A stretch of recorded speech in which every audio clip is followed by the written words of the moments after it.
Bem, bem, pessoal, bom dia. Iniciando a aula de hoje, vamos continuar falando sobre aterramento elétrico. Na última aula, a gente estava aqui no capítulo 3, parte 2. Falamos dos tipos de aterramento. Eu fui explicando sobre as letrinhas, né, as duas primeiras letrinhas. A primeira está relacionada com o aterramento funcional, né, o aterramento do neutro. E a segunda letrinha está relacionada com o aterramento do equipamento em si, das carcaças, das massas, né? Que tem lá na norma. Isso aqui é uma imagem da própria norma, certo? Um print, lá da 5410. E existem esses três tipos, TTN, TTIT, e o TN tem três subdivisões, que é o TNS, TNC e o TNCS. E aí a gente viu que quando a primeira letrinha é um T, ela pode ser T ou I, né? Os três tipos que a gente está vendo aqui. Quando a primeira letrinha é um I, é um T, o aterramento do neutro, ele é diretamente realizado, diretamente aterrado. Então, o neutro já vai estar lá uma haste de aterramento e o neutro conectado a essa haste de aterramento. Quando tem um I, eu vou lembrar de isolado ou aterrado por uma impedância.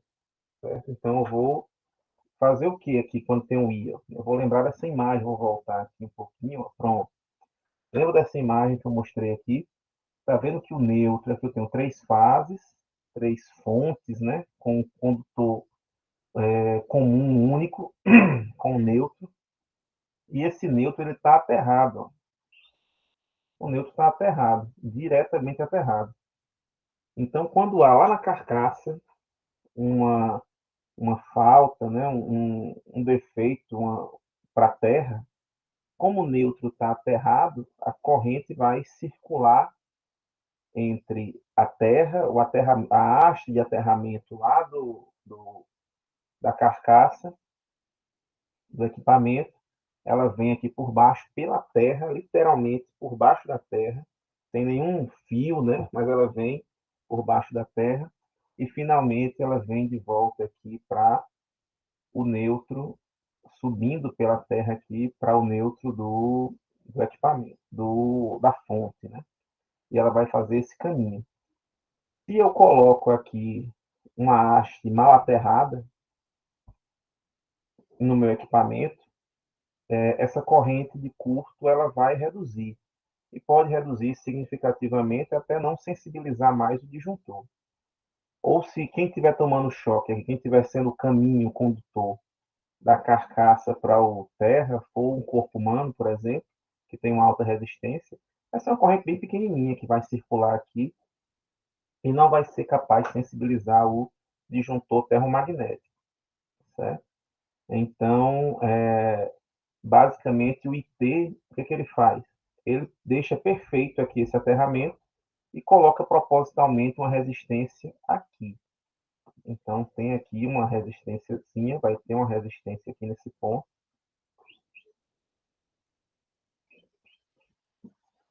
E aí, a corrente vai passar para a Terra, porque a Terra vai ter uma resistência menor do que o seu corpo. E quando ela vou retornar aqui pelo neutro, vai se perceber que ela vai ser limitada nesse ponto. Certo? Ela vai ser limitada. Então, vai ser uma correntezinha pequena. De toda forma, o sistema percebe que está havendo uma fuga de corrente para a Terra e que essa corrente está voltando para o neutro. O sistema vai perceber isso e vai ligar algum alerta. E quando esse alerta for ligado, a gente só vai aguardar o processo de funcionamento, que pode ser uma cirurgia no hospital, pode ser uma fabricação de algum tipo de peça, um forno elétrico, alguma coisa nesse sentido na indústria. Terminou o processo, desliga-se aqui as máquinas e procura-se aqui o local onde possivelmente ocorreu essa fuga de corrente para a Terra. Certo? Então é basicamente isso daqui, o IT, né, como está lá no livro. Então, a gente tem o TN, o TT e o IT, e agora a gente vai analisar, justamente fazer uma análise como essa daqui, só que olhando para cá, né?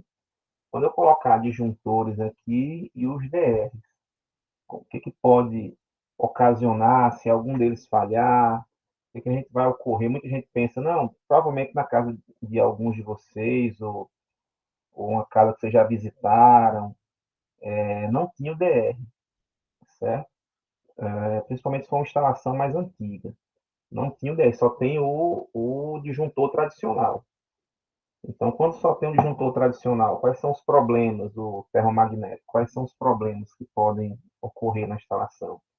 Se o pessoal deixa para lá o DR. Então, vamos analisar cada situação e sempre lembrar que defeitos podem ocorrer. Então, em um momento ou outro, pode ser que o condutor aqui de proteção seja rompido, pode ser que, enfim, um próprio disjuntor não funciona adequadamente. Então, a gente vai ver a importância de ter os dois e de ter o terra bem colocado, porque, de certa forma, dá uma redundância na proteção em alguns tipos de situação. Então, vamos lá. Primeiro, analisando esse daqui, né? Você olhando aqui para o neutro, ele está aterrado, certo? Neutro aterrado. Então, é T, a primeira letra, né? E a carcaça, as massas dos meus equipamentos, olha o terra delas aqui. Tem alguns equipamentos trifásicos que não precisam de neutro, certo? Diferentemente dos equipamentos monofásicos, que todos precisam de neutro, mas o equipamento trifásico não precisa do neutro, alguns. Então, só manda as três fases e pronto. E nesse caso aqui, além das três fases, colocou o terra para ligar na carcaça. Então, o terra está sendo conectado no mesmo ponto, na mesma haste do neutro. Então, a segunda letrinha é um N, certo? Se fosse uma haste própria aqui, vizinha, né? Uma haste diferente do neutro, seria o T, mas é um N aqui. E o neutro e o terra estão chegando em condutores diferentes, desde o início, certo? Então, é o TNS, certo? Então, vamos lá. Depois de definido que é o TNS, vou colocar aqui o meu disjuntor, e o disjuntor, eu conecto ele nas fases, né? São uma chave automática que vai ser conectada nas fases. Então, as fases aqui são denominadas L1, L2, L3. Então, aqui eu vou coloquei aqui o disjuntor, o segundo disjuntor, terceiro, o terceiro disjuntor. Deixa eu ver se eu encontro meu mouse aqui. Tá mais.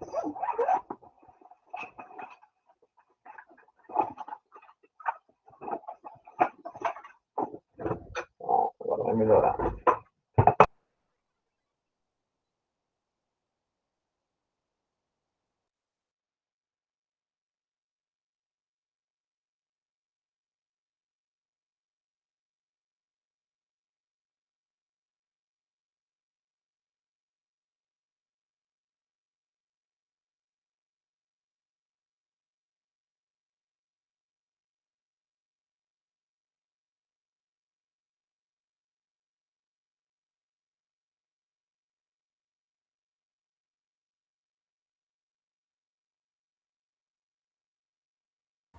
Professor, você está mutado.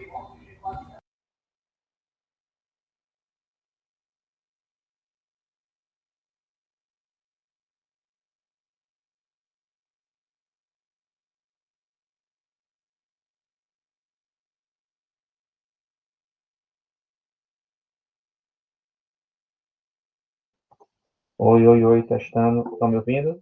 Oi, oi, oi. Agora acho que estão. Pronto. Então vamos voltar aqui. Acho que eu esbarrei aqui na. Você viu quando eu esbarro na câmera, ele dá esse problema. No USB da câmera. Então vamos lá. Eu vou colocar aqui as minhas três fases, o meu disjuntor termomagnético, né? As três fases. Conectei aqui um trifásico, coloquei aqui E aí vou analisar, né? Basicamente, o funcionamento do disjuntor é se houver uma sobrecorrente, supondo que ele seja de 40 amperes, passou 41, 42, 43 amperes, ele vai ligar ali um, um relógio que vai fazendo a contagem até o momento do disparo, certo? Então, eu vou começar uma contagem regressiva até o momento do disparo. Essa contagem regressiva ela se acelera quanto maior me afastar da corrente nominal do disjuntor, certo? E aí, se eu passar ali duas, três, quatro vezes, dependendo do tipo do disjuntor, já estou me aproximando já do disparo instantâneo, certo? Então, quando eu começo a ultrapassar, se for um disjuntor de curva C ou B, quanto mais, assim, se for um disjuntor de curva B, ele vai ter uma tolerância menor, como a gente viu aqui um pouquinho mais atrás, né? Aqui o de curva B tem uma tolerância um pouco menor, de 3 a 5 vezes a corrente nominal. O disjuntor de curva C tem uma tolerância maior a essas variações rápidas de corrente, né? Então, ele tolera de 5 até, no limitezinho, até 10, dependendo do disjuntor, a corrente nominal. Só depois disso que ele vai e abre instantaneamente, não é o temporizado, né? A contagem regressiva. Então, o que importa aqui é a corrente, independente de onde ela esteja indo, se a corrente ultrapassou aquele valor, é o que interessa é isso, né? Então, nesse caso, pessoal, aqui, ó, só tendo o disjuntor, né? Só analisando o disjuntor. Se houver aqui dentro do meu equipamento, as fases elas vão internamente ao equipamento, o neutro também.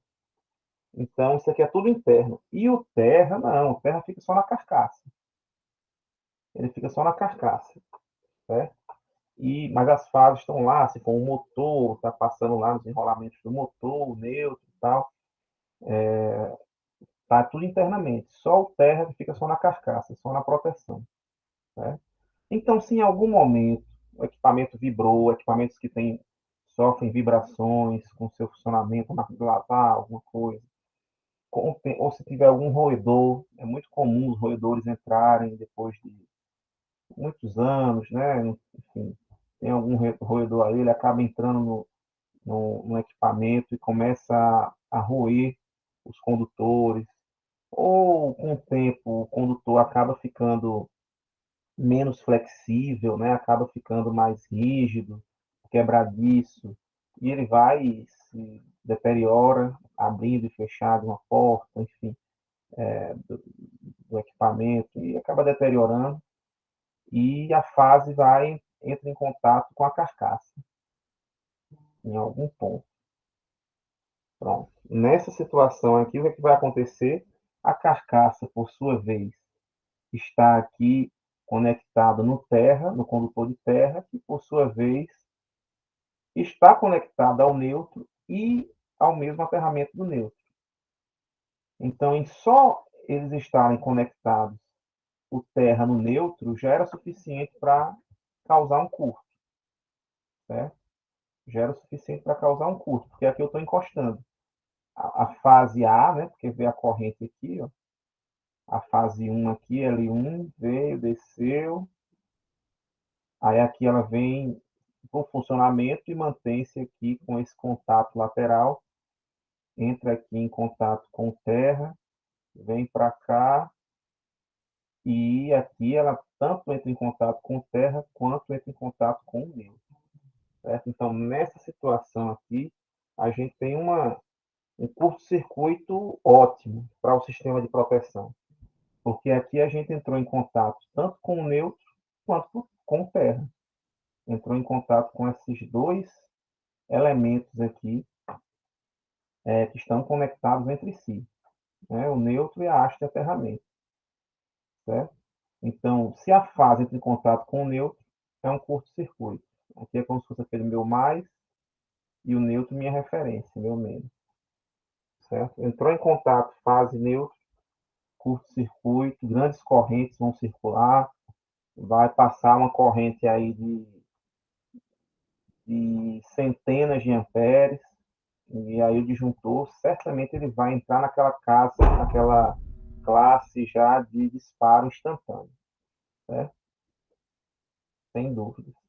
Então, isso daqui ocorre, mesmo se eu não tivesse o neutro, o terra aqui, se você por algum motivo não tivesse o terra conectado aqui, só entrar em contato fase neutro já é suficiente para o disjuntor abrir, certo? Mesmo se eu tivesse em algum momento algum defeito com a haste de aterramento.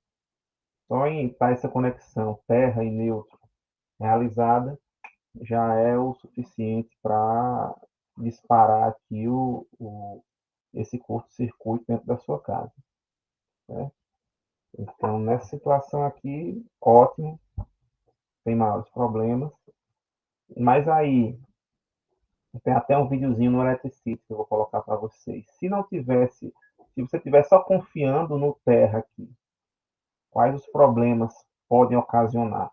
Muita gente pensa que por ter uma haste aterrada, se a fase entrar em contato com essa haste, o disjuntor vai abrir. Mas não. Vai depender da resistência que tenha na haste, né? Então, se eu tiver aqui... Deixa eu apagar aqui esse pronto.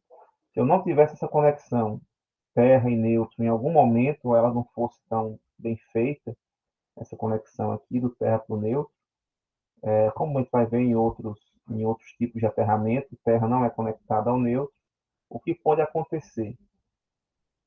E eles fazem isso lá no experimento. Eles vão lá, colocam a fase, encostam a fase em cima do aterramento. E o disjuntor não abre, certo? O disjuntor não abre. Por quê?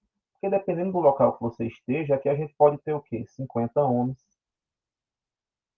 50 ohms. Posso ter 60, 70, 80 ohms, certo? Se aqui na fase tem 220, então é como se eu tivesse aqui, ó. Aqui a minha haste tem uma resistência, depois eu tenho terra. Eu estou aqui com 220 volts, encostando aqui em cima, e a minha haste tem 50 ohms. Então a corrente que vai passar aqui,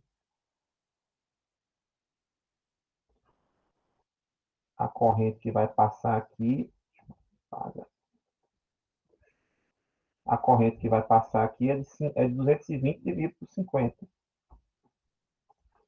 220 dividido por 50 vai dar o quê? 4,4, né? Essa corrente aqui,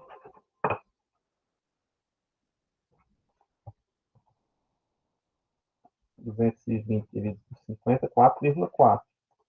Então, uma corrente de 4,4 da fase para o terra, dependendo do tamanho do disjuntor e da corrente que ele está alimentando já, se for um disjuntor lá de 20 amperes, e no momento ele só está alimentando 5, vai acrescentar 4, não vai ultrapassar os 20, certo? Então, se o disjuntor estiver folgado e acrescentar 4, 5 amperes, ele não vai abrir. Ou seja, vai ficar um contato, um curto-circuito alimentado por terra, a corrente sendo drenada para o chão, e ele simplesmente não vai abrir. Daí a importância de, além de termos a proteção aqui do disjuntor nas 3 fases, a gente também ter a proteção do DR entre fases, esse defeito entre fases. Então, vou colocar um DR também entre fases e neutro. Agora sim, aqui é o disjuntor ferromagnético tradicional e aqui é o DR. E aqui é o DR.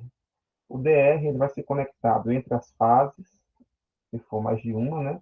E o neutro, certo? Então ele vai ficar comparando o que entra nas fases e o que volta pelo neutro. Tem que dar a mesma coisa. O que entra nas fases, tomado, tem que dar o que está saindo pelo neutro. Se tiver entrando equilibrado aqui, entrando 10, 0 grau, 10 amperes, 120, 10 amperes menos 120. Se você somar isso daqui, vai dar zero. Então, a soma do que entra, o neutro também deve dar zero. Enquanto o que estiver entrando estiver saindo, beleza. Ele só tem uma tolerânciazinha aqui de 30 miliamperes. Ultrapassou essa tolerância de 30 miliamperes, ele abre. Essa aqui é a tolerânciazinha do DR. Então, essa situação aqui é uma para o TNS, que é o que a gente tem, ele estando todo ligadinho, neutro ligado no terra, terra aterrado, um aterramento bom, porque um aterramento de 50 ohms não é um aterramento tão bom, certo? Eu comentei com vocês, quando a gente foi lá no laboratório, lá na UFAL, a gente colocou umas hastes de aterramento externamente ao bloco C, ao bloco B, né, ao bloco novo. E lá no bloco do CETEC, lá em frente, a gente tem uma haste só, dá uns 50 ohms, mais ou menos. Então, é pouco uma haste só. Tem que ter um número maior. A gente colocou duas, aí já cai ali para uns 30. A gente coloca mais, mais e mais, até chegar aproximadamente ali nos 10 ohms, ou abaixo. Quanto mais baixo, melhor ainda. Mas a gente tem como... A norma, às vezes, não coloca uma exigência, um valor específico. Mas quanto menor, melhor. A gente tinha antes, em normas antigas, que 10 ohms era a resistência máxima aceitável. Mas acabou caindo porque a gente tem regiões que simplesmente é quase impossível você conseguir uma resistência de 10 ohms. As características do solo não permitem. E aí eles tiraram isso das normas, né? Mas a gente ainda sabe que ainda usa-se, né, esse valor como sendo um valor de boa resistência. Então, com 3 ou 4 hastes, lá no CETEC a gente consegue ficar abaixo de 10 ohms. Né? Então, colocando um número maior de hastes para ficar abaixo dos 10, e aí a gente tem um valor mais razoável de, de resistência. Porque vamos lá, se eu tiver 10 ohms, eu tenho aqui a minha haste de aterramento, né? Que é o meu conector. Aqui eu venho, tenho a resistência, e aqui o terra.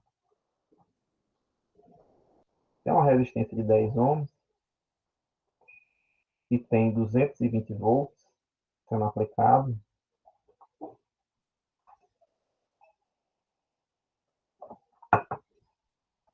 e tem 220 volts sendo aplicado.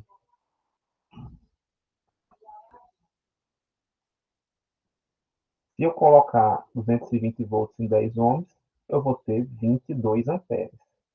22 amperes para uma instalação residencial já é uma corrente bem considerável, como se do nada eu estivesse ligando um chuveiro ali no circuito de iluminação, no circuito de tomadas, em um pequeno circuito. Provavelmente o disjuntor que estiver protegendo aquela carga ali vai abrir com essa corrente de 22 amperes. Certo? Já é uma corrente acima do normal, do funcionamento, muito grande já, essa corrente de 22. Certo?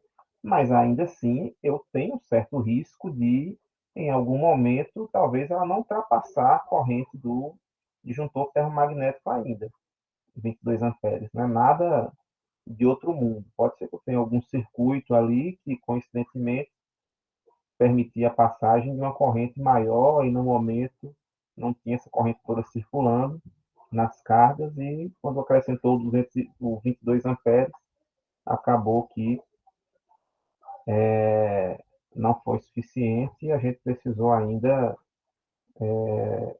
o termomagnético não protegeu tudo. Então, o DR ele é extremamente importante ainda para permitir que haja essa identificação da falta, né? Porque no momento que uma das fases entra em contato com a carcaça, o equipamento continua sendo alimentado por essa fase faltosa e pelas outras, a corrente continua saindo pelo neutro, só que na fase faltosa ela vai ter meio que um desequilíbrio em relação às outras, né? Vai ter mais corrente saindo da fase com defeito do que das outras.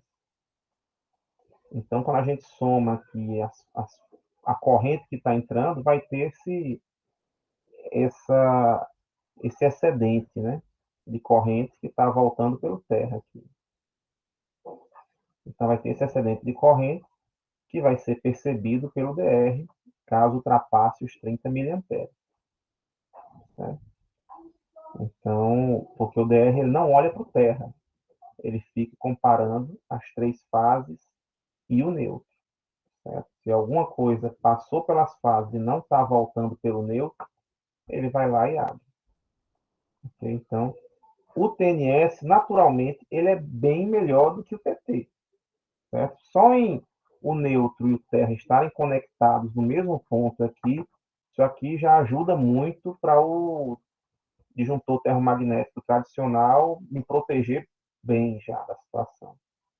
Certo? Só nessa conexão aqui. O positivo e o negativo aqui, o negativo já está em conexão com o terço, que já ajuda consideravelmente. Porque qualquer fase que entrar em contato com o terra, entra em contato com o neutro. Isso daí já causa um curto. Você não fica dependente, tão dependente da resistência de aterramento, em comparação ao próximo, que é o TT. Certo? Então, esse aqui é o TNS. É importante você ter o disjuntor e o DR para ter uma garantia, né? Ali que, caso defeito de um, o outro funcione. Tem uma redundância aqui. O TNC, aqui já complica. No TNC, o uso do DR, né? Vamos analisar para vocês verem aqui como é que funciona. No TNC, se eu colocar o disjuntor, ele fica só aqui nas fases, no TNC, né? O disjuntor. Aqui é o disjuntor ferromagnético. Se eu colocar um DR, ele vai pegar as fases e o neutro. Só que o neutro é o mesmo fio do terra, né? do condutor de proteção. É o PE de proteção mais o N, virou esse PAN aqui. Então, aqui tem neutro e terra juntos. Né? Só quando chegar no equipamento que eles se dividem. Os equipamentos que precisam do neutro vão ter, e os que precisam do terra, todos, né, vão estar conectados à carcaça. Então, as fases vão estar conectadas lá internamente ao equipamento, o neutro também, e o terra na carcaça. Certo? O terra na carcaça. No momento que há um contato de uma das fases com a carcaça, que aconteceu aqui, a fase vem energizada, entra em contato com a carcaça, por sua vez, está lá no PAN, né? Então, o neutro e o terra sendo o mesmo condutor, é um curto-circuito franco aqui. É um curto-circuito de alta corrente, né? É fase entrando em contato com o neutro. Então, não tem resistência. É a resistência dos fios, que é uma resistência muito pequena, a resistência dos fios apenas, né? São condutores, né? Então, a corrente vai lá para um valor bem elevado, certo? O DR aqui tem um funcionamento interessante. O DR faz o quê? Ele compara a corrente que está entrando nas fases com a que está retornando pelo neutro. Como o neutro é o mesmo do terra, a corrente que entrar a mais nas fases vai acabar voltando pelo terra, mas o terra é o neutro também. Então, o que entrar mais pelas fases volta pelo condutor que ela está analisando, que agora é o PN. É o neutro e terra num fio só. Então, o DR aqui não funcionaria no TNC. Certo? Em nenhuma situação aqui o DR funcionaria, a não ser que o defeito não fosse um contato, não fosse um curto-circuito com a carcaça, fosse alguém, deixa eu apagar aqui, ó. A situação que o DR funcionaria seria se fosse o seguinte: se alguém chegasse e metesse a mãozinha diretamente no fio, chegasse aqui, ó. Meteu a mãozinha aqui no fio. Aí sim, porque agora a corrente, não, a fase vai passar uma corrente a mais, né? Que é a corrente de choque, e essa corrente agora não retorna mais pelo terra, pelo condutor de terra, né? Ela vai sair pelo pé do camarada aqui e vai voltar para cá, né? Então, é um caminho diferente que a corrente está passando agora. Aí, nessa situação de um contato direto, né, do dreno da corrente, da drenagem da corrente, está tendo uma fuga por um caminho diferente do PAN aqui, aí o DR funciona. Certo? Então, mesmo assim, ele é importante. Certo? Nessa situação é importante. Isso aqui é o contato direto, é aquele quando a gente encosta no fio, e o indireto é quando você encosta na carcaça, que por sua vez está em contato com uma das fases, com a parte energizada. Certo? O TNC aqui, na prática, né, ele é muito difícil de ser encontrado. Ele é mais encontrado na parte industrial.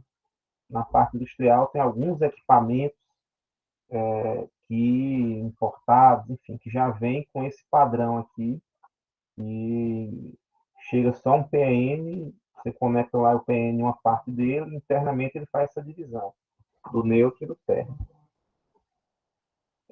O TNCS, né, que é misturado aqui, ele sai em PN, mas aí em alguns equipamentos ele acaba se dividindo, o PE e o N, certo? Acaba se dividindo, e aqui você pode, inclusive, chegar num outro quadro e colocar aqui, fazer essa divisão no quadro e colocar disjuntores para esse equipamento e eita, aqui ficou difícil, tem que dar um pulo aqui para dar esse curvinho aqui, mas enfim. E aqui um DR, né? Olhando aqui para as três fases e para o neutro. DR não se liga no terra, né? Então pode ser feito também o TNCS, e aí as duas análises separadamente valem para o TNCS. Para o TT, para o TT é interessante, né? Para o TT, a gente vai ter as fases do neutro, então o DR, o disjuntor termomagnético vai estar entre as fases, o DR vai estar entre as fases do neutro, certo? Aqui é o termomagnético, aqui é o DR, termomagnético e o DR. E aqui a gente vai ter, agora aqui o DR é extremamente importante, certo? Ele é extremamente importante. Se não tiver o DR aqui no TT, que era o que a gente tinha antigamente, do novo padrão de tomadas, né? Todas as casas eram TT, porque nas tomadas, acabava que só chegava fase neutra, né? Só tinha dois, ou era aqueles dois buraquinhos assim, redondinhos, né? Ou era aqueles tracinhos com outro padrão americano, né? Aqueles tracinhos, que é o padrão americano de tomada. Ou era só os dois buraquinhos mesmo, que é o padrão europeu. Então, a gente tinha, não chegava o terra nos equipamentos, propriamente dito, né? Se você quisesse aterrar algum equipamento, teria que colocar uma haste local, aqui essa hastezinha local, diferente da haste de diferente da haste do neutro, né, ali da alimentação. Então, a hastezinha próxima à geladeira, próximo ao seu computador, próxima à máquina de lavar, próximo ao chuveiro. E nem todos os equipamentos tinham terra, né? Só dava-se preferência a equipamentos que tinham maior risco, geralmente em áreas molhadas ou equipamentos que naturalmente têm esse acúmulo de cargas, né? Ou tinham um risco maior de choque. Então, em residências, é, tinha hastes, né? Preferencialmente em cozinhas, em áreas de serviço, em banheiros, né? Para chuveiro e em computadores, certo? A gente tinha basicamente esses equipamentos aí com suas hastes, né? E aí pode ser uma haste só para tudo, para dois equipamentos próximos ali. Se eu tiver ali um freezer e uma geladeira, coloco lá uma haste só para os dois, ou um conjunto de hastes, ou se forem muito distantes, né? Uma hastezinha para cada equipamento, certo? Pode ser colocada também. E é nessa situação, estou lá,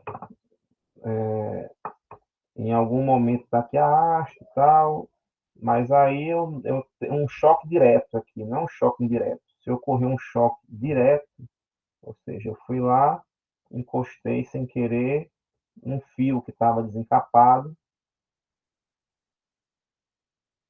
e a corrente passou aqui pelo meu corpo, entrou na fase A, na fase L1, desceu aqui, veio para o meu corpo e foi drenada para o terra.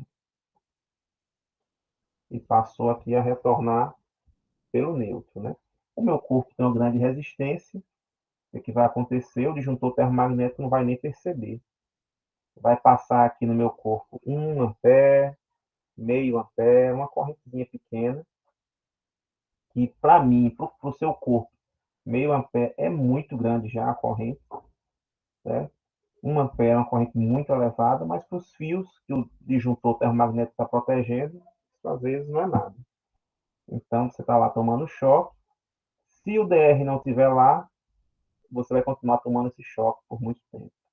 Com o DR, pelo menos, ele vai perceber que está entrando algo pela fase 1 e não está retornando pelo neutro. Está retornando aqui pelo seu corpo, pelo terra, por outro caminho, não interessa. Se entrou algo a mais e não tá voltando pelo neutro, o DR vai abrir, certo? Então, você imagina o risco que a gente vivia, né? A maioria das casas, há 20 anos atrás, não tinham DR. Não tinham o uso, o DR não era tão difundido como era hoje. Só tinha um disjuntor tradicional e uma carguinha ou outra que era conectada no, na haste de aterramento, certo? Então, o risco de um acidente era muito grande, porque não se tinha o DR, tinha só o disjuntor tradicional, uma carga ou outra que era ligada no aterramento, e ainda tinha, ou seja, o risco de choque direto aqui era muito grande. Se você pegar e literalmente encostasse, é um priminho meu que, assim, é um primo de um primo distante, né? Quando era criança, ele acabou encostando, colocou uma coisa numa tomada e tomou um choque e queimou o dedinho. Teve que tirar um pouco, uma partezinha do dedinho aqui, a última, acho que falange, né? Essa última conexãozinha aqui que vem a unha, ele não tem essa pontinha do dedo, certo? Devido a um choque elétrico. Se tivesse um DR, provavelmente ele não teria tido esse problema na infância. Então, a gente tinha provavelmente esse tipo de tomada, que eram só dois, né? Só chegava fase neutra, uma fase e o neutro. Se entrou em contato com a fase ali, ou enfim, a corrente passou ali nesse caminho, dificilmente vai, a pessoa, o disjuntor, apenas o ferromagnético, vai perceber alguma coisa. Certo? É um problema grave esse tipo de situação. Se o curto-circuito ocorresse na carcaça, com esse sistema de proteção, aí não teria tantos problemas, né? Se o curto-circuito ocorresse na carcaça, se o defeito fase carcaça, carcaça, por sua vez, está no terra aqui, aí talvez o disjuntor termomagnético abrisse. Talvez porque aqui a gente está numa situação ideal, né? E na vida real não é ideal. Nossa vida, as hastes de aterramento, tanto de neutro quanto de terra, tem uma pequena resistência envolvida nelas aqui. Vamos supor que cada uma tenha 10 ohms. Aqui eu tenho 10 e aqui eu tenho 10.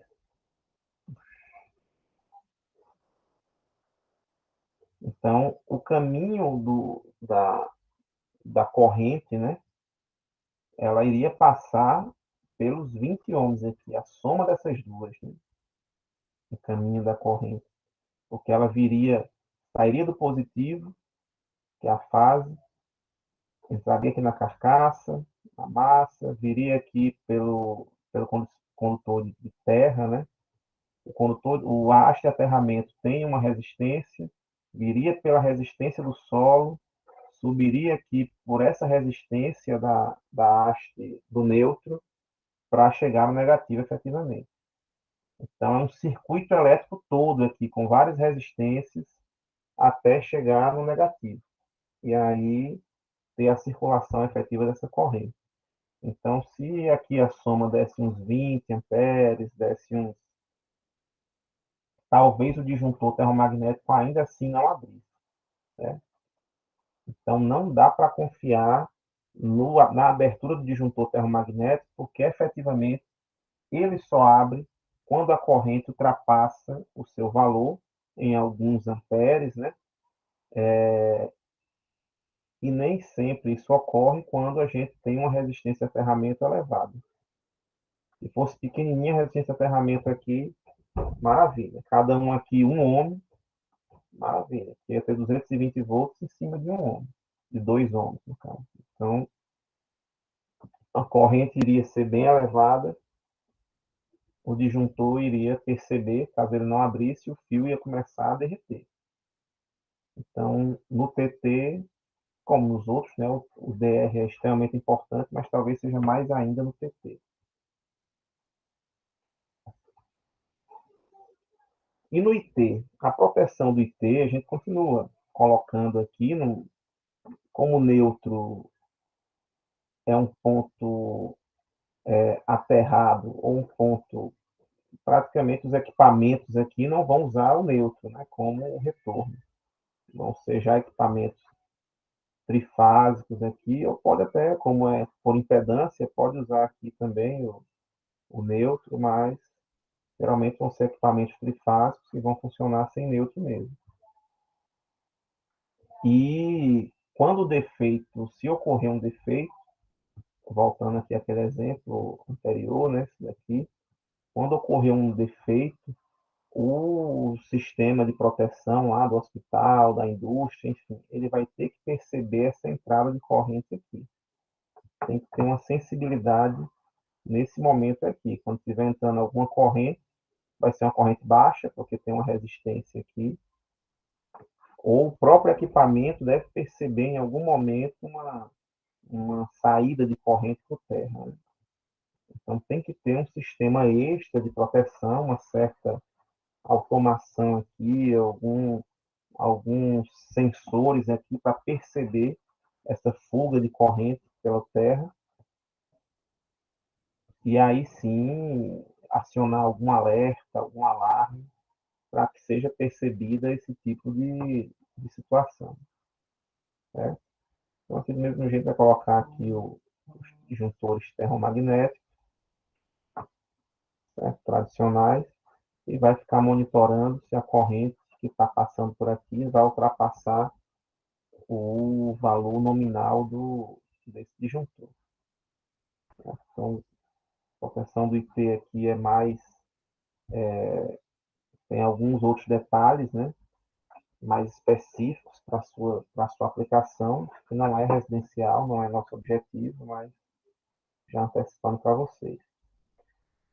E aí a gente tem o nosso equipamento de medição, que a gente tem um igualzinho a esse lá no laboratório. Esse daqui, ó, deixa eu ver se tem uma foto dele. Não, aqui no manual.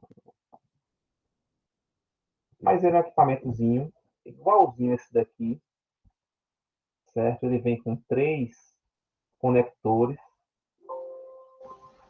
Deixa eu procurar aqui.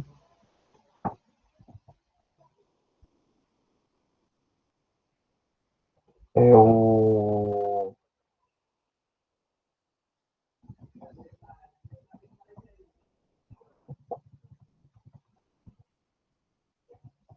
termômetro Minipa,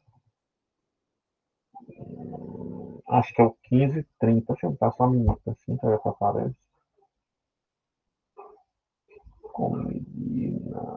Não, esse aqui.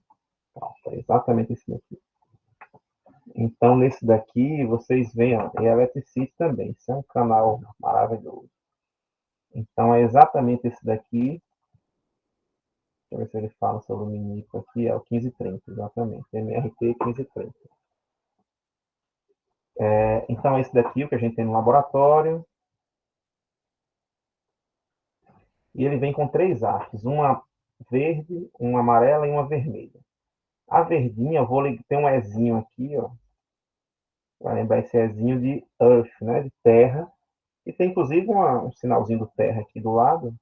Então eu vou ligar na haste de aterramento já existente. Aí na amarela eu tenho um P de potencial, é uma haste de tensão, e a vermelha é um C de corrente, uma haste de corrente. E aí eu vou explicar para vocês aqui como é o funcionamento, né? Eu vou botar esse vídeo para vocês lá. Então a gente tem essas três hastes. Aqui tiver um P, a verdinha, eu vou deixar na haste já existente. É uma haste que já existe lá, já está lá no a haste do sistema de aterramento, certo? Eu estou medindo a resistência desse aterramento, né? E tem duas outras hastes. Essas outras hastes aqui não existem, assim, não existem no local. Ela vem com o equipamento. É uma hastezinha bem pequenininha, que tem, eu acho, uns 30 centímetros, não menos, uns 20 centímetros. Essas duas hastes têm. E eu vou lá e coloco, empurro assim no chão, coloco e ligo aquela garrinha jacaré que vem nele. Ele faz aqui a ligação. E aí eu coloco uma distância de pelo menos uns 20 metros. Ele diz aqui a distância de 30 metros, pelo menos. 28 ele botou aqui, pelo menos. A gente deixa uns 30 metros, pelo menos. Essa primeira haste, essa haste de corrente. E a do meio, eu vou procurando o melhor local. A gente faz várias medidas, certo? Como é que é essa variação? O que o equipamento faz? Esse equipamento aqui, ele coloca uma corrente, ele puxa uma corrente pela haste de corrente. Então, aqui vai estar entrando uma certa corrente. Então, aqui eu tenho na verdade, está entrando pelo terra, né? Uma corrente, vai estar retornando, passando pelo caminho todo aqui, pelo chão, pelo piso, pelo subsolo. A corrente que entra no terra volta por esse daqui, pela segunda haste de corrente. Então, ela vai ficar circulando. E nesse meio do caminho aqui, eu vou ter umas tensões passando por aqui. Vai ter uma tensão pelo piso, certo? Pela terra, literalmente. Então, essa haste do meio, eu vou procurando aqui o valor dessa tensão. E aí, quando eu encontrar um momento ideal, que a gente vai mostrar para você um pouquinho mais na frente, que é mais ou menos 60% da distância, essa distância X, é uns 60% da distância total D.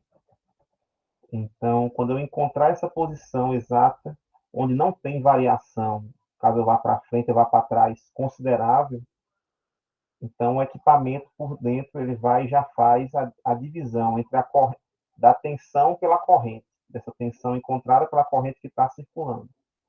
E é justamente essa resistência ou algo próximo a essa resistência de aterramento. Ele já dá. Então, isso daqui é mostrando, né? Aqui é minha haste de terra e aqui é a haste de corrente. Quando aquele meu terminal central, né, aquela minha haste central, eu vou sair tateando ali no chão, nessa distância de pelo menos 30 metros. Quanto mais eu chegar próximo dessa haste C, vai ter uma corrente, uma tensão muito elevada. Quanto mais chegar perto dessa haste T, vai ter uma corrente, uma tensão próxima a zero. E vão ser extremos. Tensões mais elevadas, tensões próximas a zero. Só que no meio do caminho aqui eu vou ter uma região de patamar, então vai ter esse formato. Eu boto a minha hastezinha P pertinho da corrente, a tensão vai lá para cima. E se eu boto essa hastezinha próximo ao terra, a minha tensão vai lá para baixo. E aí eu tenho que colocar uma região intermediária, onde eu não tenho variação considerável desse valor. E o equipamento vai ficar medindo sempre a tensão dividido pela corrente. A corrente é constante. A tensão varia, então, basicamente, a resistência varia proporcionalmente com a tensão, porque a corrente é constante, né? Então, eu tenho que achar essa região aqui que fica mais ou menos a 60% da distância total. É 61,1,8%, né? Então, fica historicamente é isso daqui. Agora, se tiver alguma mudança considerável no solo, aqui eu tenho um tipo de solo, tem uma rocha aqui no meio, tal, aí vai mudar esse valor aqui calculado experimentalmente, né? Mas é próximo aqui aos 61, 62% da distância total máxima entre a corrente, entre a haste de terra e a haste de corrente. Aqui mostra aqui como é que foi feita as continhas e tal. Mas enfim, aí quem faz um experimento lá no laboratório, que não vai ser possível, mas eu vou botar esse videozinho para vocês. O camarada faz justamente esse experimento, né? Onde ele coloca a haste, ele liga o equipamento, aí tem várias classes aqui de 40 ohms, de 400 ohms, de 4.000 ohms. E aí, se você colocar 40 ohms e for 50, aí ele já indica no equipamento que é para você ir para a próxima classe aqui de 400, né? E assim sucessivamente. Bom, tem a haste aí de aterramento já existente, e uns 30 metros de distância, ele vai e coloca. Deixa eu compartilhar para vocês ouvirem um áudio também. Tem uma opção aqui de compartilhar. Deixa eu ver aqui. Compartilhar uma guia.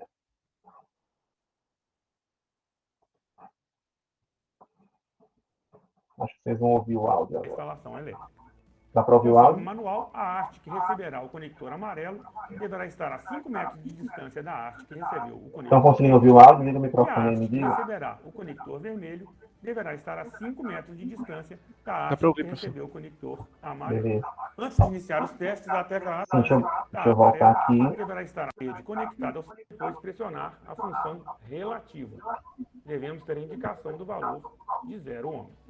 Isso é só para Temos iniciar. então a garra verde conectada ao sistema de aterramento existente e o sistema de aterramento totalmente desconectado da instalação elétrica. Conforme manual, a haste que receberá o conector amarelo deverá estar a 5 metros de distância da haste que recebeu o conector verde e a haste que receberá o conector vermelho deverá estar a 5 metros de distância da haste que recebeu o conector amarelo. Antes de iniciar os testes, a tecla ACV deve ser pressionada. Se uma tensão acima de 10 volts for registrada pelo aparelho, o teste deve ser cancelado. A função ACV detecta tensões induzidas no solo que podem prejudicar a medição da resistência ohmica. Para a medição de resistência ohmica, vamos começar sempre na menor escala, no nosso caso, 40. Caso não seja possível fazer a medição, vamos mudando de faixa até chegar àquela desejada. Pressionando então a menor escala, temos um valor de 3,27 ohms, um valor muito bom e considerado baixo.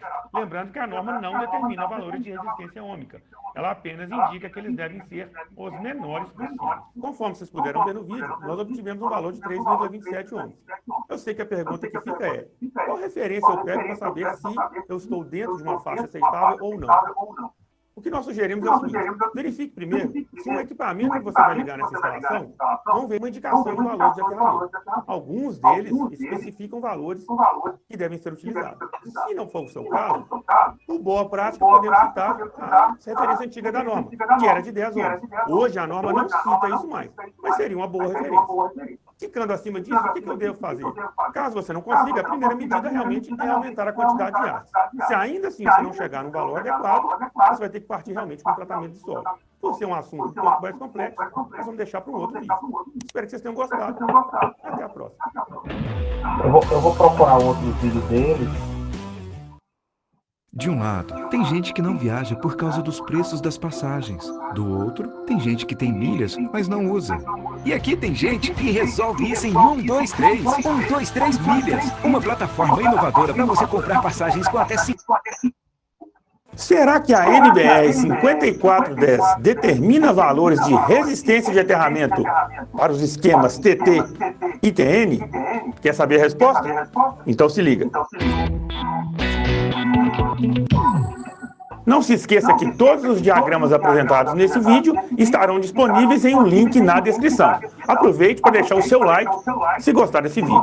No começo do nosso canal, nós mesmos já fizemos um de influências externas. E ele vai falar só sobre essa questão que em normas de versões anteriores tinham falando essa questão da resistência de aterramento. E hoje já não tem mais, só dizendo que ela tem que ser a menor possível, e auxiliando com algumas tabelas e tal. Então, não tem uma parte experimental aqui. E fazendo algumas contas aqui, mostrando o impacto. Mostrando o impacto, a gente tem uma resistência maior ou menor. Deixa eu ver aqui o TT, né? O perigo do Aterramento elétrico é um assunto complicado e que muitas vezes embaralha a cabeça do eletricista. Pensando nisso, a Eletricity desenvolveu uma maquete para que você entenda o aterramento de uma vez por todas. Então se liga. Depois a gente vê o TN. Basicamente, existem 3 esquemas de aterramento: TT, TN e IT. Nós vamos manter o foco naqueles mais comuns, o TT e o TN. Para descomplicar, nós resolvemos fazer 2 vídeos. No vídeo de hoje, nós vamos falar tudo sobre o esquema TT e na próxima semana, nós vamos falar sobre o esquema TN. Então chega de papo e vamos para a prática. Muito bem, como nós falamos, esse aqui agora é o nosso mundo. Nós reduzimos a um refratário com terra. Aqui nós temos uma alimentação fase neutro. Nosso equipamento vai ser esta lâmpada.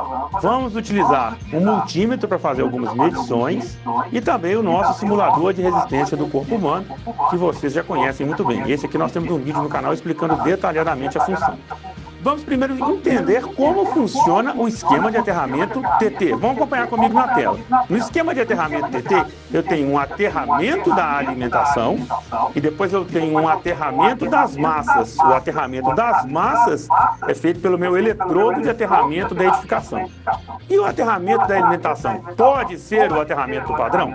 Vocês já devem ter visto um vídeo no canal sobre o esquema TT. Nesse vídeo nós falamos sobre um TT errado e mencionamos a questão de se utilizar ou não o aterramento da alimentação, ou seja, o terra da concessionária, como aterramento da alimentação.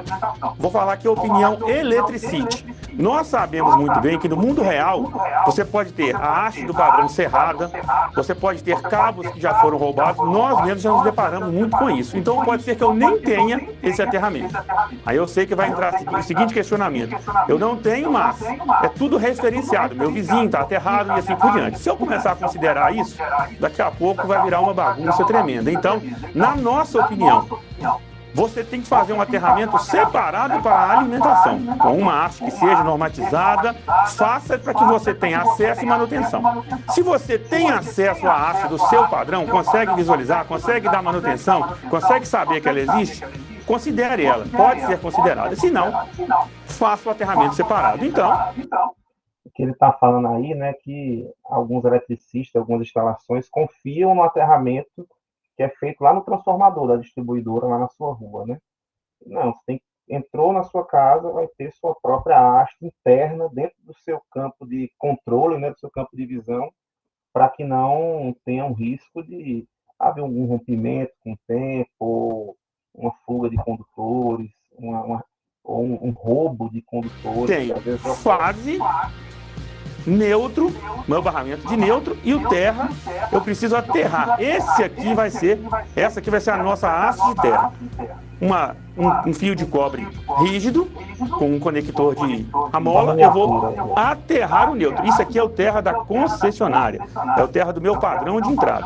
Acabei de aterrar o nosso mundo aqui. Muito bem. Agora, o neutro que é aterrado na concessionária foi até a minha tomada, a fase passou pelo disjuntor, foi até a minha tomada. Agora eu tenho que fazer o aterramento da edificação. Como é que eu vou fazer isso? Eu tenho já esse ponto aqui que está conectado nessa barra. Essa barra seria o meu BEP, que nesse caso aqui estaria dentro do meu QDC. Ele já está indo até a tomada e também já está no equipamento, na carcaça dele. Vou ligar aqui agora o meu eletrodo de aterramento. O nosso eletrodo de aterramento vai ser essas 3 hastes interligadas, deixando bem claro, se a edificação é nova, você não pode fazer aterramento com hastes. Tem que ser um dos 4 eletrodos de aterramento da NBR 5410. Temos vídeos sobre isso aqui no canal. Se for reforma ou algo temporário, você pode utilizar, sim, hastes, ou então para complementos de algum dos esquemas da NBR 5410. Temos elas interligadas. Outro detalhe, cabo que interliga a haste é eletrodo de aterramento. Tudo isso é o eletrodo de aterramento. Cabo que interliga a haste tem que ser 50 milímetros de cobre nu, 7 fios, se ele vai enterrado ao solo. Não adianta nada você fazer aterramento e interligar com cabos isolados, você está prejudicando o seu eletrodo de aterramento. Então, vou conectar o nosso eletrodo de aterramento no solo, vou conectar minhas 3 hastes e vou levar isso com o conector a mola, estou levando lá no meu BEP. Então agora eu tenho meu TT, terra da alimentação, terra da edificação, que está conectado às massas. Vou explicar como que está isso aqui.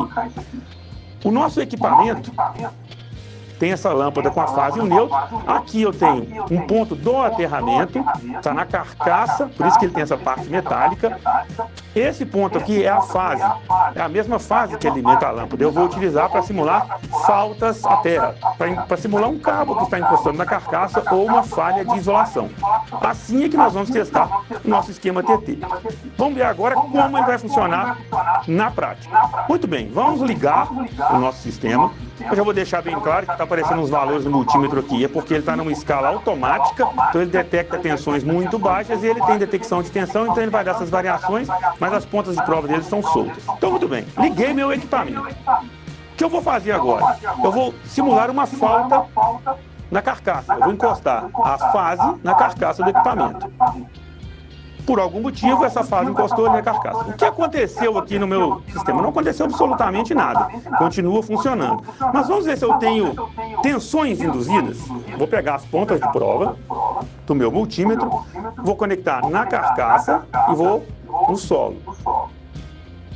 Tenho 100 volts, vai depender muito da posição que eu estou aqui. 39 volts. Então eu tenho tensão entre a carcaça e o solo. Então, se acontece uma situação como essa, em um esquema TT, a corrente elétrica está circulando aqui e eu tenho o aparecimento de uma tensão de contato. E a pessoa pode ser eletrocutada, ela pode sofrer. Então a corrente está passando aqui da carcaça para o solo, né?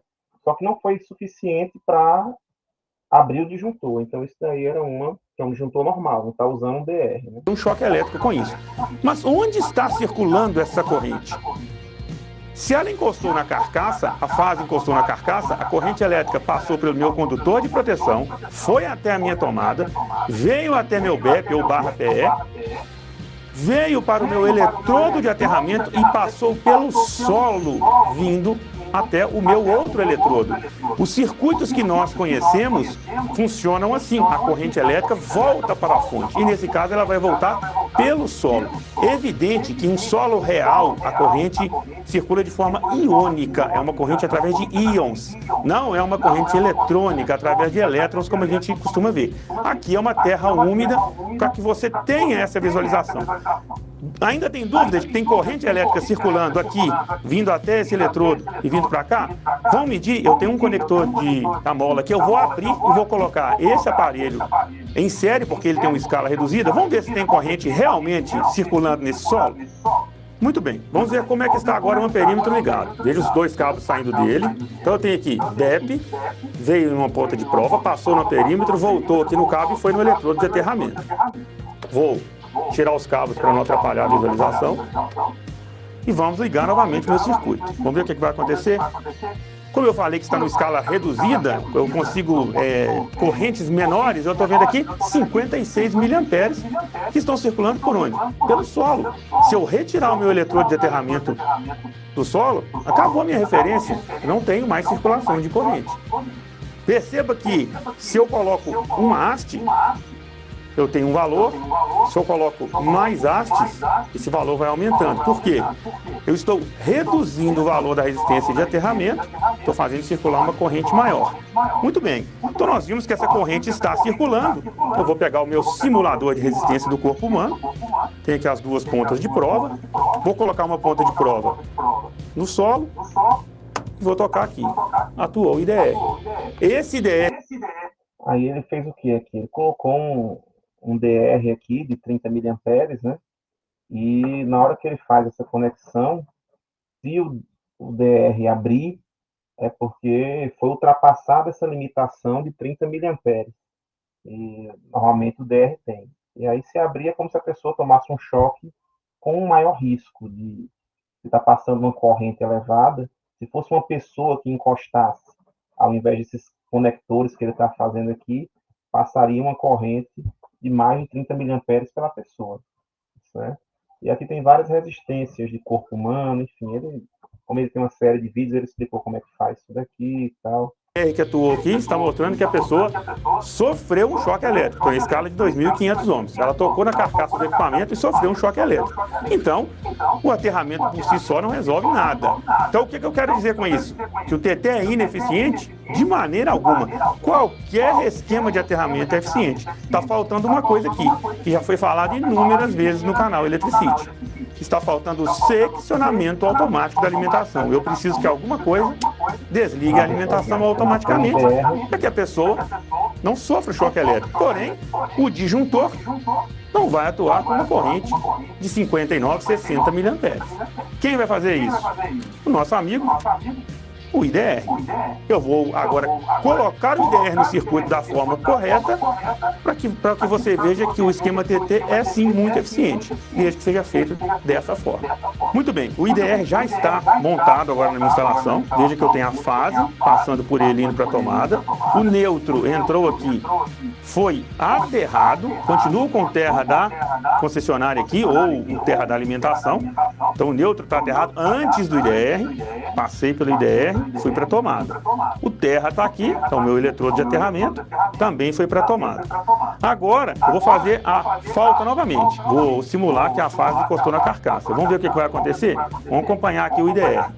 Quando eu toco aqui, ele atuou instantaneamente. Vou deixar ele conectado.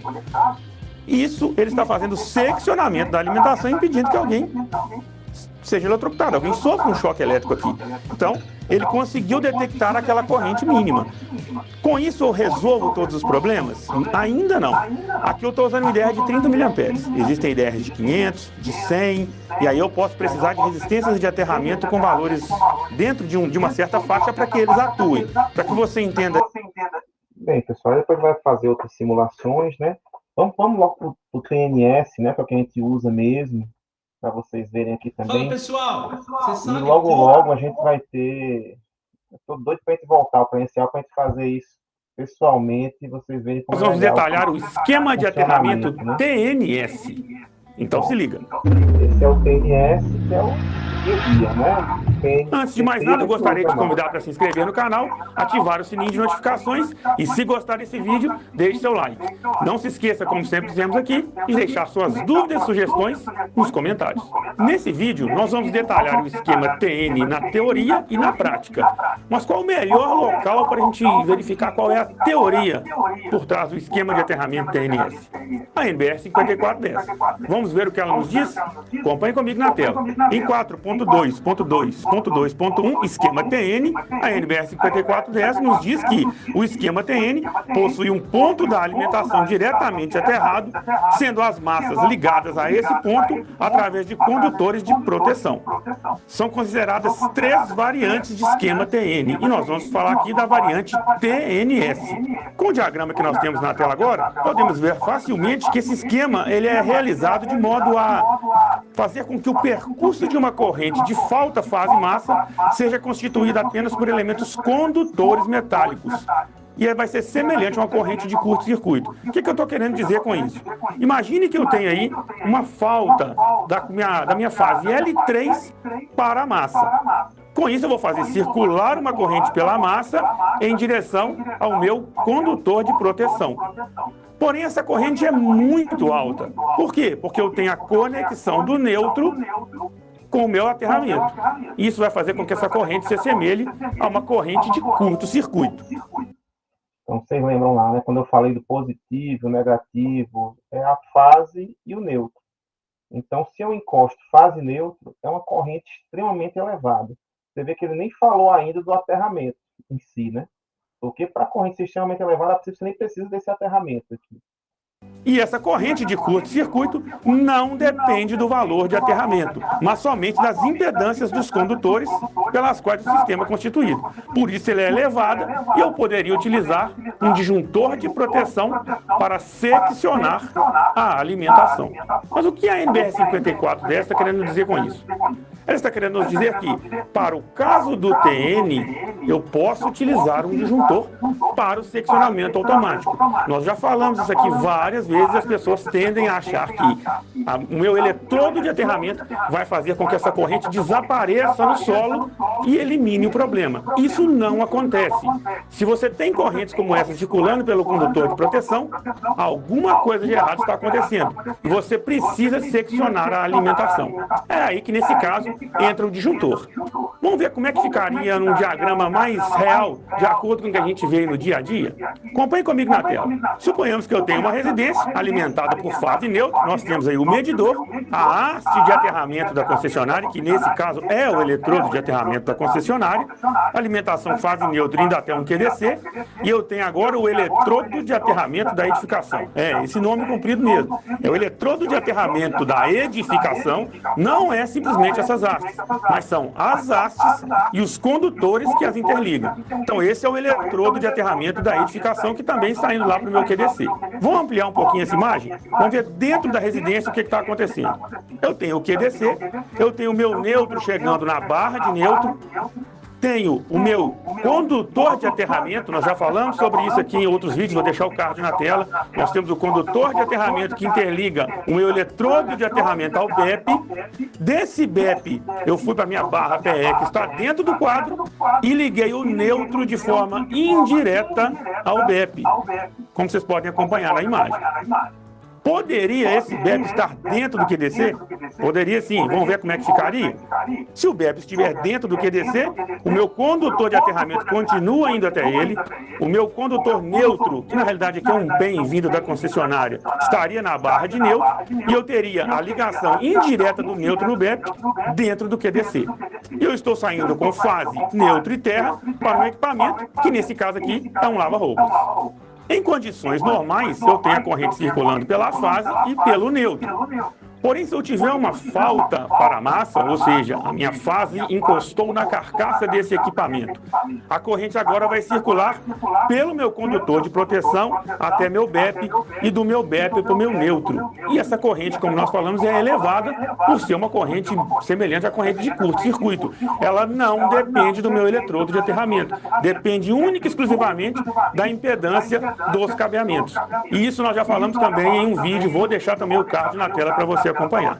Perceba agora que é o seguinte, quando eu tenho uma corrente de falta circulando, essa corrente faz aparecer uma tensão de contato, que está agora na lava-roupas.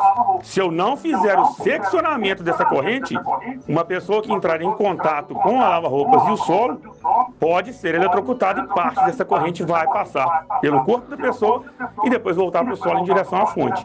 Então eu preciso seccionar. E como a minha corrente aqui é muito elevada, posso fazer isso com disjuntor. Eu sei que você deve estar se perguntando, mas vocês deram um exemplo de uma lava-roupas. Onde é que entraria o DR? Se é um esquema TN, então eu poderia utilizar simplesmente o disjuntor? Como é que um disjuntor vai proteger uma pessoa contra choque elétrico? Sendo que nós sabemos que uma corrente de 30 mA já seria fatal. A resposta a essa pergunta é muito simples. Mesmo no esquema de aterramento TN, existem locais em que a utilização do IDR de 30 mA é obrigatória. Vamos analisar na NBR 5410? Em generalidades, no item 5.1.3.2.1.1, a NBR 5410 nos informa que o uso do dispositivo de proteção, a corrente diferencial residual, com corrente diferencial residual nominal igual ou inferior a 30 mA, é reconhecido como proteção adicional contra choques elétricos. Gravem bem esse nome, proteção adicional. Na nota, a NBR 5410 ainda nos diz que a proteção adicional provida pelo dispositivo diferencial residual de alta sensibilidade visa casos como os de falha de outros meios de proteção, descuido ou imprudência do usuário. Então você vê aí, né, que não dá para confiar nos próprios equipamentos. Então é bom ter uma redundância sempre, né? Mesmo o disjuntor abrindo, a princípio, é sempre extremamente Então, veja importante. bem, a NBR 5410 nos deixa claro que o IDR de alta acessibilidade, 30 mA, seria uma proteção adicional no caso de uma falha da minha proteção principal ou descuido do usuário. Lembra quando nós falamos da questão do disjuntor ser o dispositivo responsável pelo seccionamento automático? Muito bem, nós falamos que quando a corrente circula, eu tenho a presença de uma tensão de contato e eu tenho que desligar a alimentação antes que essa tensão de contato seja prejudicial. Eu posso estar levando a mão a esse equipamento no exato momento em que houve a falha. Esses valores são determinados por norma em um vídeo que nós já fizemos aqui no canal. Mas e se eu tiver o IDR de 30 mA, eu posso eliminar outras medidas de segurança? Vamos ver o que diz a NBR 5410? Em 5.1.3.2.1.2, ela nos diz que a utilização de tais dispositivos, os DRs de 30 mA, não é reconhecida como constituindo em si uma medida de proteção completa e ela não dispensa em absoluto o emprego de nenhuma das medidas de proteção estabelecidas de 5.1.2.2 a 5.1.2.5. Que medidas são essas? Equipotencialização e seccionamento automático da alimentação. Então eu não posso eliminar o disjuntor só pelo fato de eu ter o IDR. É bom deixar claro aqui que nesse esquema eu tenho o disjuntor para fazer o seccionamento automático e a proteção adicional pelo IDR. Tem outras situações, isolação dupla reforçada, uso de separação elétrica individual e a proteção adicional pelo DR de 30 mA. Vamos ver como é que fica isso na prática? Muito bem. Aqui está a nossa montagem em prática. Eu tenho um disjuntor. Fase passa pelo disjuntor, vai para a minha tomada. Neutro vem até o barramento, vai para a tomada. Aqui é o meu condutor de aterramento, que liga o meu eletrodo de aterramento até a minha barra PR, que nesse caso é também um BEP, também vem para cá. Então eu tenho um circuito com fase neutra e terra ligada aqui, que vai simular a minha lava-roupas. Essa ligação aqui está fazendo a ligação indireta do neutro ao BEP. Não fiquem amarrados a questões de seção nominal aqui não, porque isso aqui é somente didático. Existem critérios para isso, nós já falamos isso em outros vídeos. Então, eu tenho o meu esquema TN para proteger o meu circuito. Quem vai fazer o seccionamento automático, então, aqui? O disjuntor. Eu não preciso do IDR para fazer esse seccionamento automático. Vamos ver como é que funciona? Eu vou ligar, a lavadora está funcionando. Para simular uma falta, que seria uma fase encostando na carcaça, nós temos essa derivação e eu vou tocar na carcaça e nós vamos acompanhar se o disjuntor vai atuar. Em 3, 2, 1... o disjuntor atuou instantaneamente. Então, o seccionamento automático foi feito através de um disjuntor. A corrente aqui é tão alta que facilmente eu consigo sensibilizar esse dispositivo e interromper essa corrente, eliminando a tensão de contato. Mas nós vimos muito bem que isso aqui está simulando uma lavadora de roupas, que estaria em uma área de lavanderia. Mesmo sendo ambiente residencial ou não residencial, a NBR 5410 me obriga a fazer a proteção adicional com dispositivo diferencial residual de 30 mA. Para quê? Descuido ou falha da minha proteção principal. Ou seja, eu tenho o funcionamento aqui do meu equipamento, eu tenho um resistor de 750 ohms aqui que está simulando o ser humano, com o corpo molhado. A resistência do ser humano, do corpo, vai ser bem baixa. Se ele tocar essa fase, ele está sendo eletrocutado e eu não tenho a atuação do meu dispositivo aqui, que seria...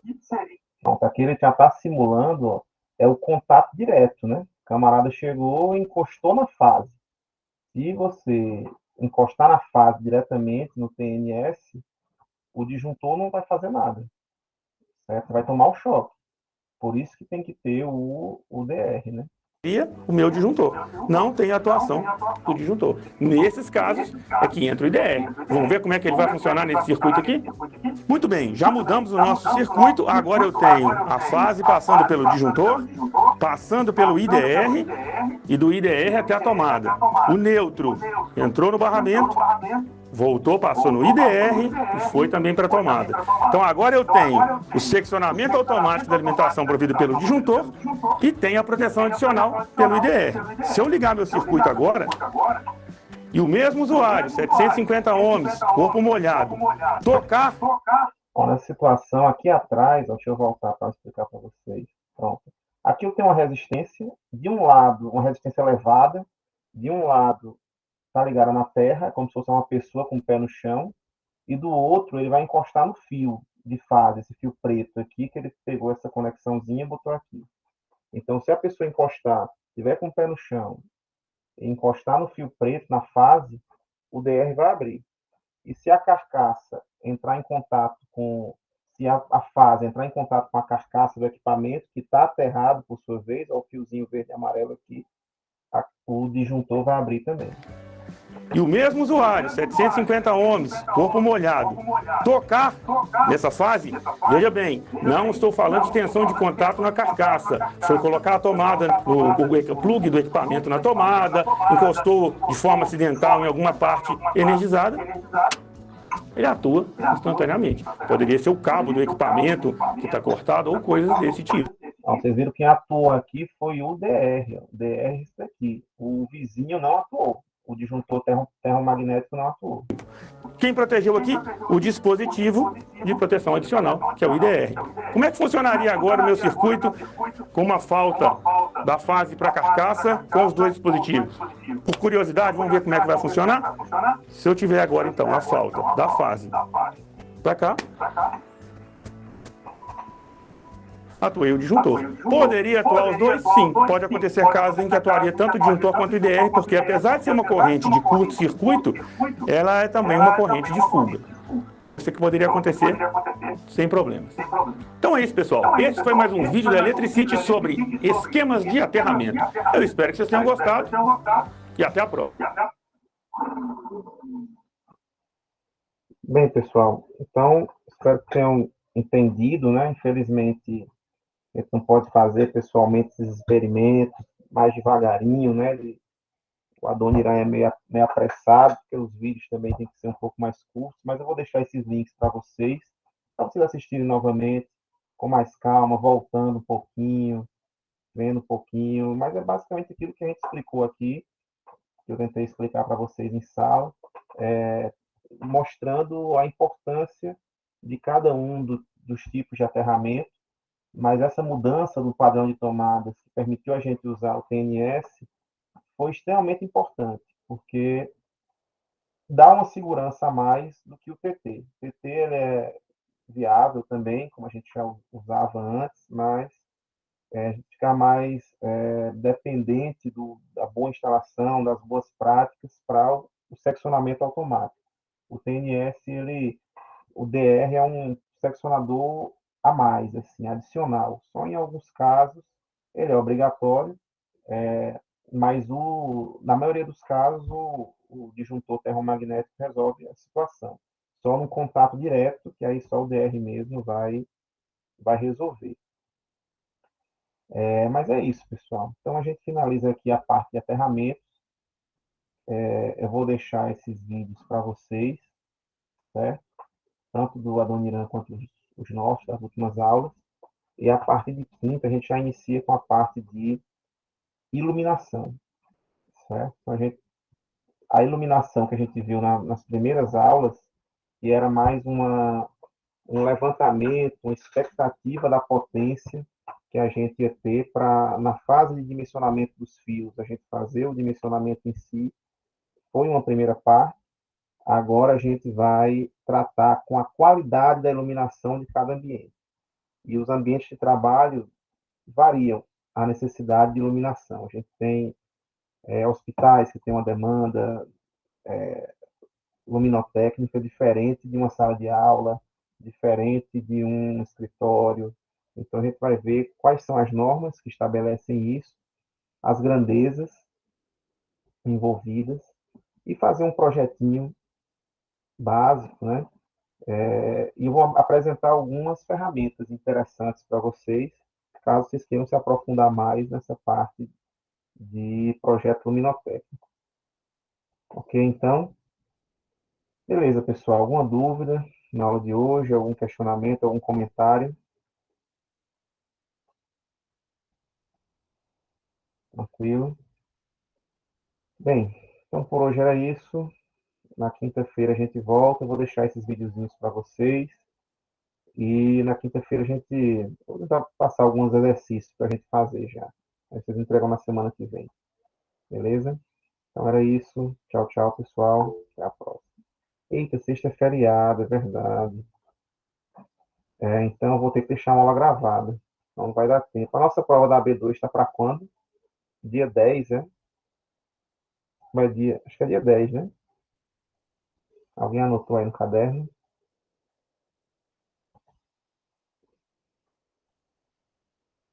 Alguém anotou no caderno a nossa prova?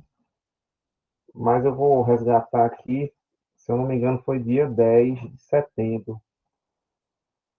Eu vou resgatar aqui, dia 17, eu não sei se foi dia 17. Eu acho que o limite máximo era essa semana, dia 17. Mas eu vou resgatar aqui e vou acabar deixando a aulinha gravada para a gente, então, para não perdermos o pique aí, para não chegar muito corrido, para exercitar, fazer as coisas, certo? Então é isso, pessoal. Até semana que vem. Fiquem atentos aí à aula gravada, que eu vou deixar. Ok? Tchau, tchau.